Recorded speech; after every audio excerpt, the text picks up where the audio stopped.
Hai anak-anakku kelas 10, hari ini kita akan kembali belajar masih pada bab 4 tentang hubungan struktural dan fungsional pemerintah pusat dan daerah.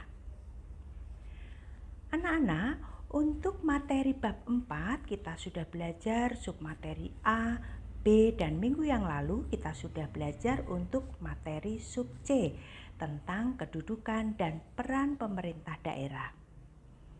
Kemarin kita sudah belajar materi sub C tetapi yang bagian 1 dan 2. Nah, hari ini kita akan belajar untuk masih pada materi sub C tetapi pada bagian 3 tentang perangkat daerah sebagai pelaksana otonomi daerah, bagian 4 tentang Dewan Perwakilan Rakyat Daerah atau DPRD, bagian 5 tentang proses pemilihan kepala daerah, bagian 6 tentang peraturan daerah atau perda, dan bagian 7 tentang keuangan daerah. Baiklah anak-anak, kita akan mulai belajar untuk kedudukan dan peran wilayah pemerintah daerah, khususnya untuk bagian yang ketiga, yaitu tentang perangkat daerah sebagai pelaksana otonomi daerah. Anak-anak, dasar utama penyusunan perangkat daerah dalam bentuk organisasi adalah urusan pemerintahan yang perlu ditangani. Namun, tidak berarti bahwa setiap penanganan urusan pemerintah harus dibentuk ke dalam organisasi tersendiri. Besaran organisasi perangkat daerah sekurang-kurangnya mempertimbangkan faktor kemampuan keuangan, kebutuhan daerah, cakupan tugas yang meliputi sasaran tugas yang harus diwujudkan, kemudian jenis dan banyaknya tugas, luas wilayah kerja dan kondisi geografis, jumlah dan kepadatan penduduk, potensi daerah yang bertalian dengan urusan yang akan ditangani, serta sarana dan prasarana penunjang tugas. Oleh karena itu, kebutuhan akan organisasi perangkat daerah bagi masing-masing daerah tidak senantiasa sama atau seragam. Anak-anak, untuk susunan organisasi perangkat daerah ditetapkan dalam peraturan daerah dengan memperhatikan faktor-faktor tertentu dan berpedoman pada peraturan pemerintah. Sekretariat daerah dipimpin oleh sekretaris daerah. Sekretaris daerah mempunyai tugas dan kewajiban membantu kepala daerah dalam menyusun kebijakan dan mengkoordinasikan dinas daerah dan lembaga teknis daerah. Anak-anak, sekretariat DPRD dipimpin oleh sekretaris DPRD. Sekretaris DPRD mempunyai tugas sebagai berikut. Yang pertama, menyelenggarakan administrasi kesekretariatan DPRD. Yang kedua, menyelenggarakan administrasi keuangan DPRD. Yang ketiga, mendukung pelaksanaan tugas dan fungsi DPRD. Yang keempat, menyediakan dan mengkoordinasi tenaga ahli yang diperlukan oleh DPRD dalam melaksanakan fungsinya sesuai dengan kemampuan dan keuangan daerahnya. Nah anak-anak, untuk dinas daerah merupakan unsur pelaksana otonomi daerah, di mana kepala dinas daerah bertanggung jawab kepada kepala daerah melalui sekretaris daerahnya. Lembaga teknis daerah merupakan unsur pendukung tugas kepala daerah dalam penyusunan dan pelaksanaan kebijakan daerah yang bersifat spesifik, berbentuk badan, kantor atau rumah sakit umum daerah. Kepala badan, kantor atau rumah sakit umum daerah tersebut bertanggung jawab kepada kepala daerah melalui sekretaris daerah.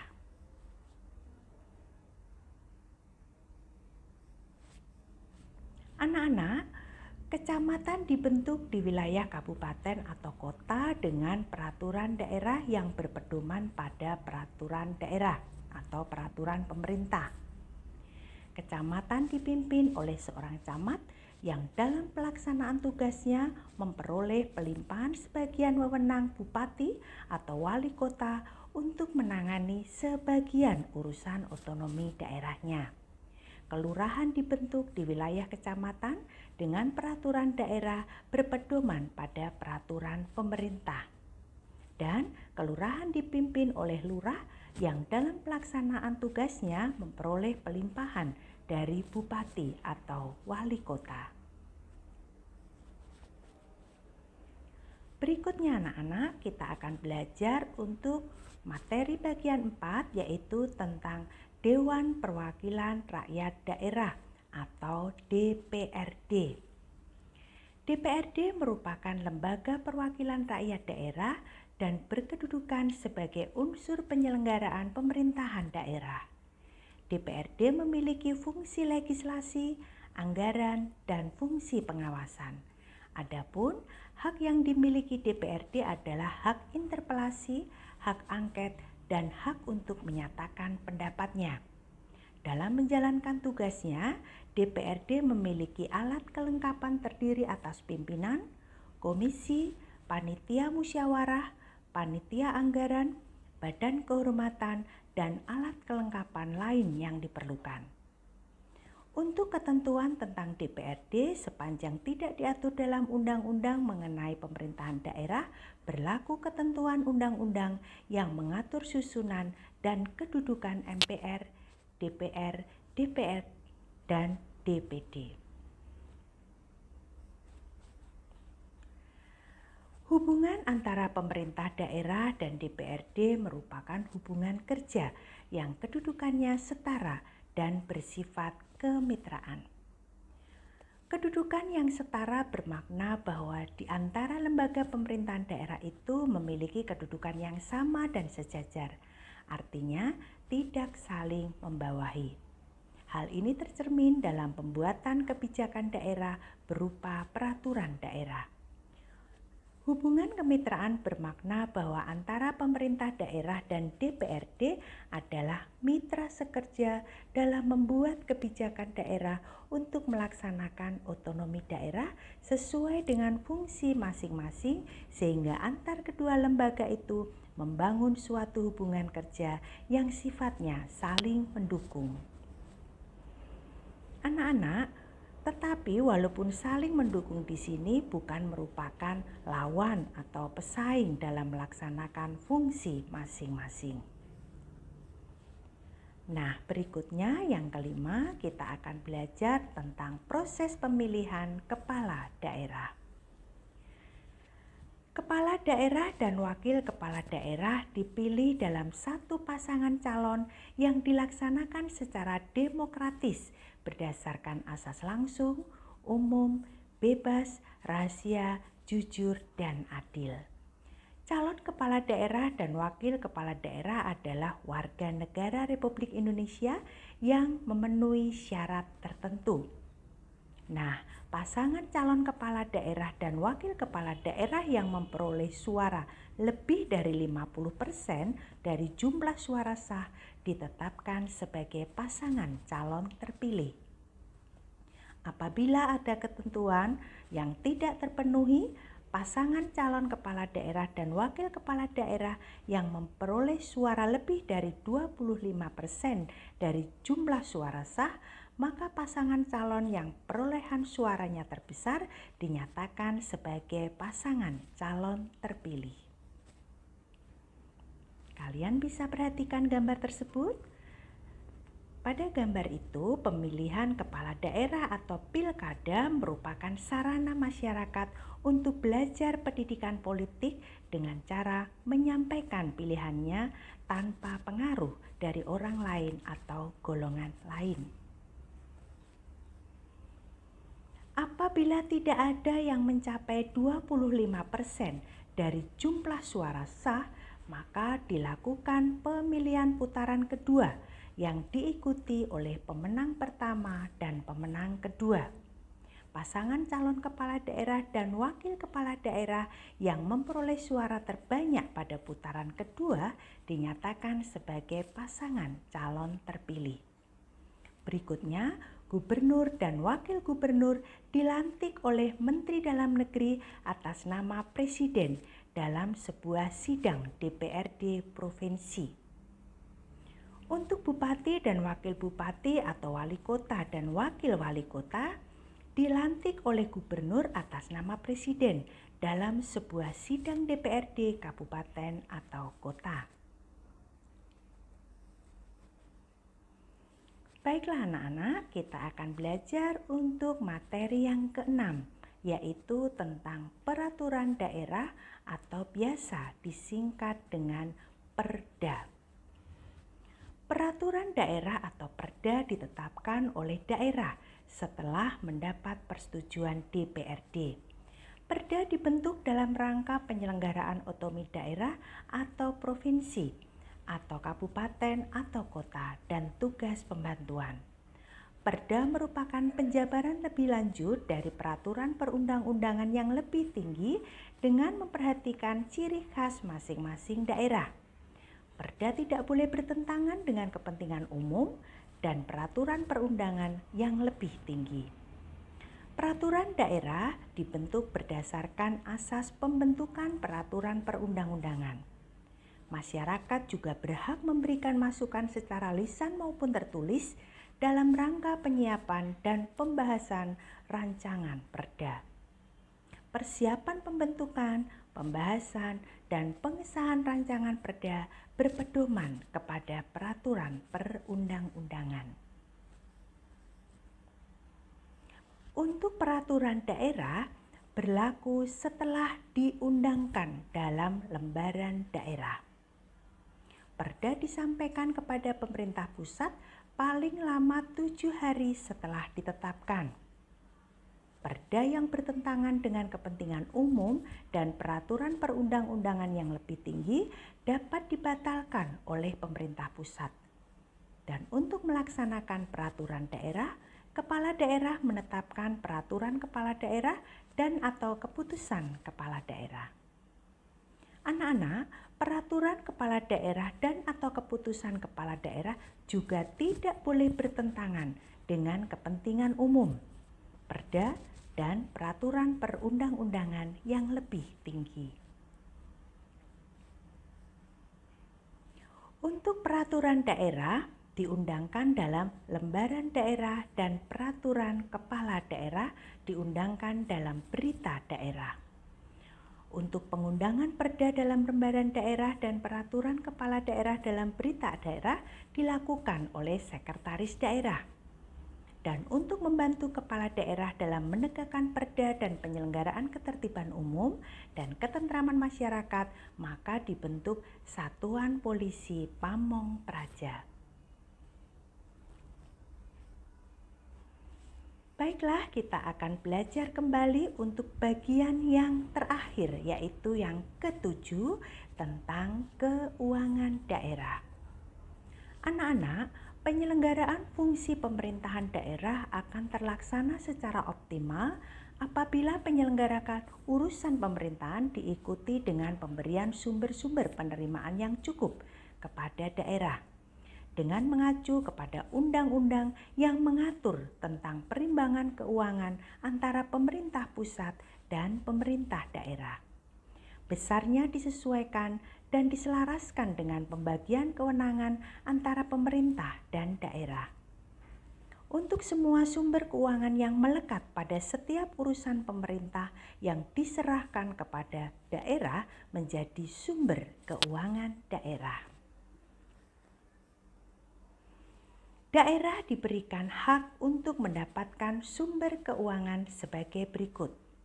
Yang pertama, kepastian tersedianya pendanaan dari pemerintah sesuai dengan urusan pemerintah yang diserahkan.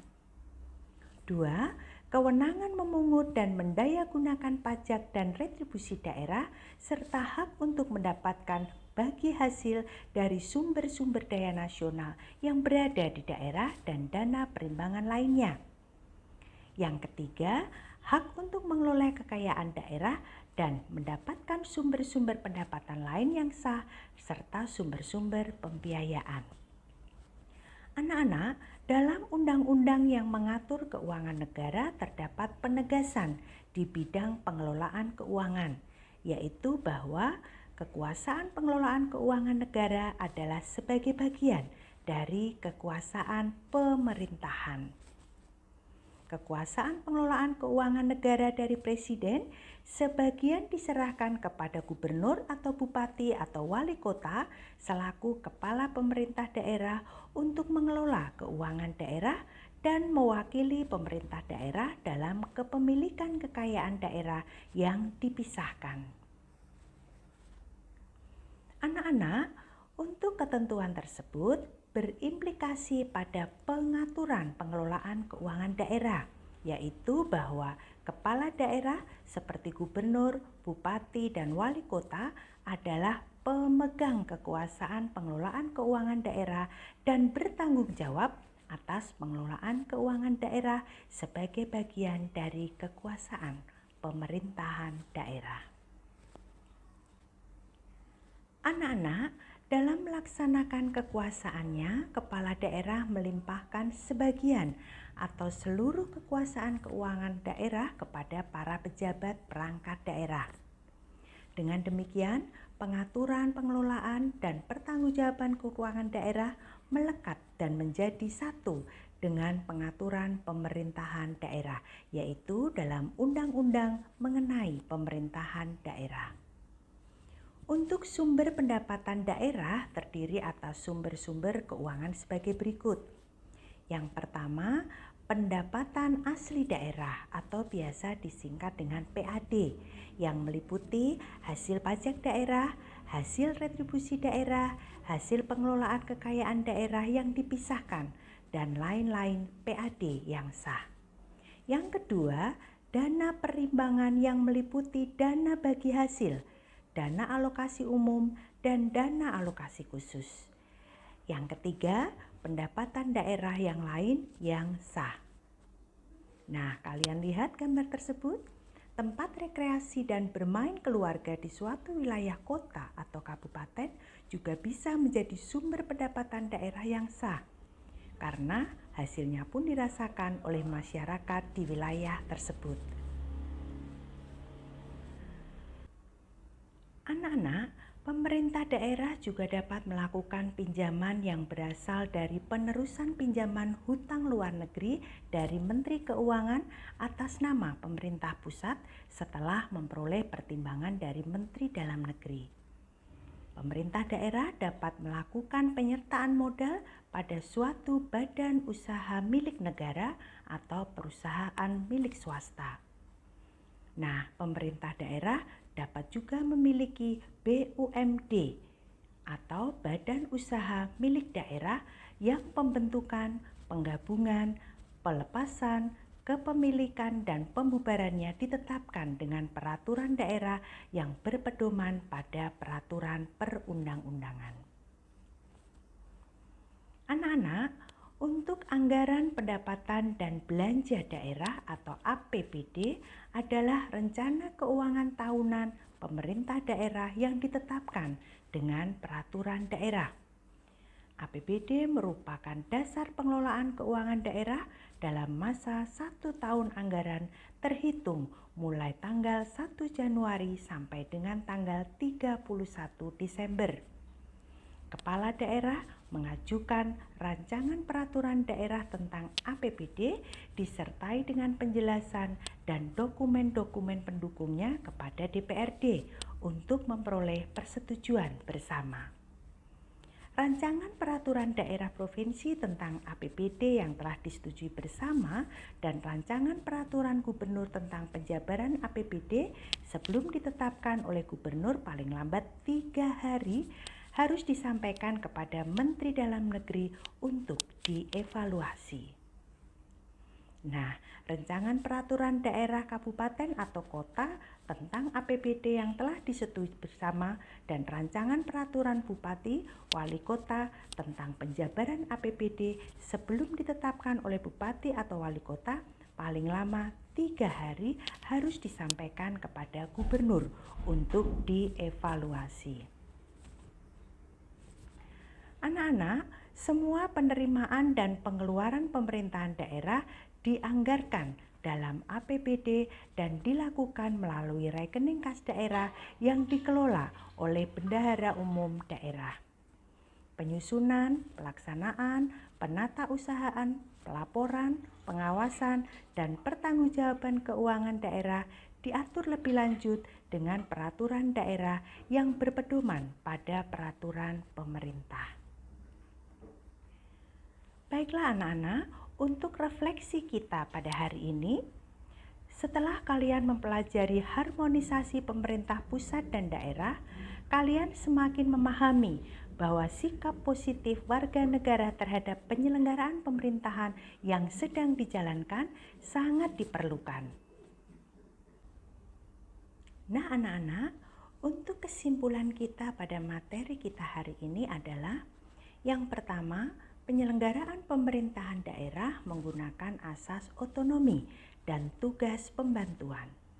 Yang kedua, asas Midibawains merupakan keikutsertaan pemerintah daerah untuk melaksanakan urusan pemerintah yang kewenangannya lebih luas dan lebih tinggi di daerah tersebut. Baiklah anak-anak, untuk tugas mandiri kalian pada hari ini adalah jawablah pertanyaan berikut ini. Sebutkan apa sajakah syarat untuk mencalonkan diri menjadi anggota DPR.